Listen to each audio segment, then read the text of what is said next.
if you can refinance anything that has collateral against it, you can pay off your non-collateral loans with a much lower interest rate. So if you have a car loan or a mortgage and you refinance those to pay off these credit cards that he's talking about, that could substantially reduce your payment and the interest rate that you're paying, and therefore help you out. Money can be complicated. Let a nerd help you. We're here to demystify the complex nature of money by getting you answers from financial nerds and whiz kids. Welcome to Ask the Money Nerds, a weekly segment of the Wealth Labs podcast where we answer your most pressing money questions. What is the quickest way to reduce debt? You're stressed, feeling anxiety about your payments, your loans, and your cash flow? Well, if you have more than one loan, this is the episode for you. Amanda, what's up? Why is every time I text you, it says Ananda? I have to, it thinks that I'm typing that. Is it my stupid thumbs or is it the stupidity of autocorrect? It's the stupidity of autocorrect, because I was typing in the word paddleboard the other day and it corrected as paddle cord with a K-O-A-R-D. And I'm like, you're telling me that's the right spelling when I actually spelled it correctly? It's so bizarre. How does it know I'm small town? Because every time I type F-O-R, it types F-I-R. Oh. It's like, no, you don't say for, you say fur. So we're going to I'm like, you listen in. I totally say fur. Maybe. Yeah, there's just certain things that it just knows. And then others. When I try to type tomorrow, it says CJ. It says CJ and then some other word. And I'm like, how are they getting that from tomorrow? How bad am I at texting that's what's happening? The predictive right text is not helping you out. No. I know. I get frustrated with them because it's so obvious. I'm not really worried about artificial intelligence taking over yet. No. Because, I'm not too concerned about that either. Oh, okay. You and I are going to be the old people that won't get the implant in our head. Like, nope, I'm just going to stay a human. Let everybody, I'll just come live here at the cabin and don't even, no more YouTube channel. They'll just have it downloaded to their head. We don't even have to do. That's so trippy to think about where AI is going to take the world in the future. Yeah. So many possibilities. Okay. Before we get into Christian's question, word of the day, principle.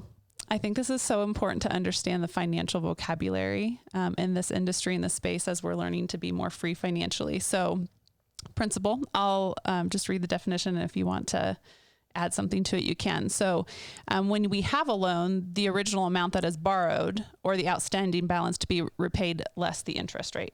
Okay. Yeah. And then also could refer to like a amount of investment. The principle, like how much should you put in, Okay. Yeah. All right. So when principal is calculated, does it take into consideration the interest and the fees being charged?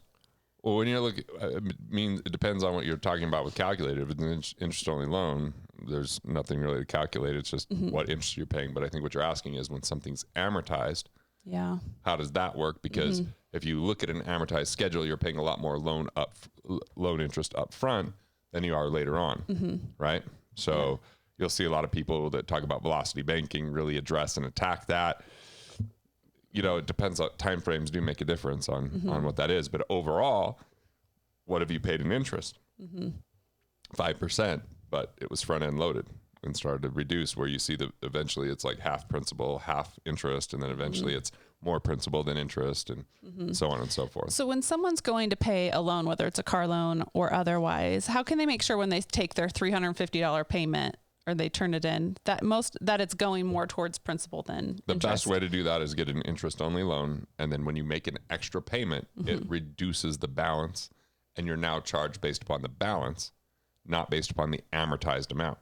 Yeah. So if you have a 30-year mortgage that's $1,000 a month, it's $1,000 a month now, and in 15 years, and in 20 years. But the reality is you're paying way more interest in day one than you are in year 20. Yeah. Where when it's interest-only, you have a lot more control over that. Like I'm actually refinancing my mortgage to an interest-only loan right now. For some people, their behavior is they only pay what's required. And so they think if I go to a 15-year mortgage, I'll pay it off faster. And for some people, that may be true. And you even see with interest rates really low right now, people are barely upping their payment by going from 30 years to 15 years. So that's progress. My feeling is I like control of my money. I know I can earn more than I'm being charged right now on my interest rate. That's not through speculative things like the stock market or anything like that. It's through very stable, secure investments that we've talked about. So it really just kind of depends on your situation. But my preference has always been interest only. Okay. That's good to know. All right. So if you... By the way, did you ever heard of a negative amortization loan? I don't think that I have. So they used to have loans where you could pay like a lower payment than what your interest was being charged. They were really popular back in like 2005, 2006, 2007. And so you would actually start having your principal balance increase over time because you're not making enough interest payment. That sounds nasty. And it was for a lot of people because now they were upside down and then the economy changed. So they lost all their equity and then all of a sudden they're underwater, right? They owe more than their house is worth. Right. And so that was a little bit of an issue that kind of facilitated even more defaults. But for a responsible investor that's like really dialed in, it could make sense, but it does have additional risk, obviously. Yeah, it sounds like it. I was going to say, why Glad would I they? could teach you something new today, Stella. Always. I'm always learning something when I'm around you. Okay, so let's dive into Christian's question. And this is what he has to say. My question is regarding how to reduce debt quickly. I make about $180,000 a year. I live in California, and I just recently found myself in the hospital from an anxiety attack. This has been super scary for me since I've never experienced it before. I have a $3,600 a month mortgage, 3 car payments, not including a couple of credit cards and other expenses. Thanks for your help. And so Christian's just wanting to know, how do I reduce my debt? Well, first, I want him to pay attention to the 4 C's, which is what's your credit score? Get that above 760. And it's not as much about the score as having a really clean report. Look for errors. Look for, your utilization rate of those credit cards that he mentioned. Make sure that they're reporting your available balance and it doesn't look like they're capped out because that could lower your credit score. If you're above 760, then go to the second step, which is if you can refinance anything that has collateral against it, you can pay off your non-collateral loans with a much lower interest rate. So if you have a car loan or a mortgage and you refinance those to pay off these credit cards that he's talking about, that could substantially reduce your payment and the interest rate that you're paying and therefore help you out. The third C is basically your cash flow reporting, just making sure you have your financial house in order, right? Making sure that you look good to a lender so that you can get the best loans. And then the fourth is the right connections. Certain lenders lend better to others than they do to like business owners. Sometimes have it more complicated because their income's more volatile. They do major write-offs, but he has a $180,000, mortgage here that's a W-2 or not mortgage, salary that's a W-2, which is helpful for these things. The second piece here is to look at your cash flow index. So take your loan balance of each individual loan, that mortgage, those credit cards, the car loans, whatever and then you just divide it by the required payment. What do you have to pay on it every month? That's going to spit out a number. I only want him paying extra to the one with the lowest cash flow index. That's going to free up a boatload of cash flow, or it's going to be the thing that he can get momentum and get there faster with. You don't have to worry about the interest rate. It's considered in the calculation. It's just not the only calculation. And then that's going to help you to pay that off. And then that cash flow gets freed up, which will reduce anxiety. Yeah. Then the next thing is really focus on the 3 R's. The first R is the restructure of loans, which I've been talking about here, right? But part of restructure could be lengthening some of the loans so that you have less outgo and more control of your money. Now, here's the deal. Most people, the way our minds work is we go, if we lengthen the loan, we will have the loan longer. And the institutions want you to think that way. But instead, think of it as I have more control over my cash and I could pay that off when I choose. Yes. And I have cash on the side in case there's a job change or anxiety that puts you in the hospital for extended periods of time. You've got cash that gives you staying power. So it's not just restructuring from, collateral loans and paying off non-collateral loans. It's even the length of those loans that help you to improve your cash flow and then using the cash flow index in coordination with that. Now, another thing is reallocation. So if you have any investments that are underperforming, too risky, that you don't feel comfortable with, you could always use those to pay off higher interest rate loans. Those higher interest rate loans gives you a guaranteed savings and improves your cash flow. So that is a way that you could accelerate it. And then the third thing would be, the third R is renegotiating.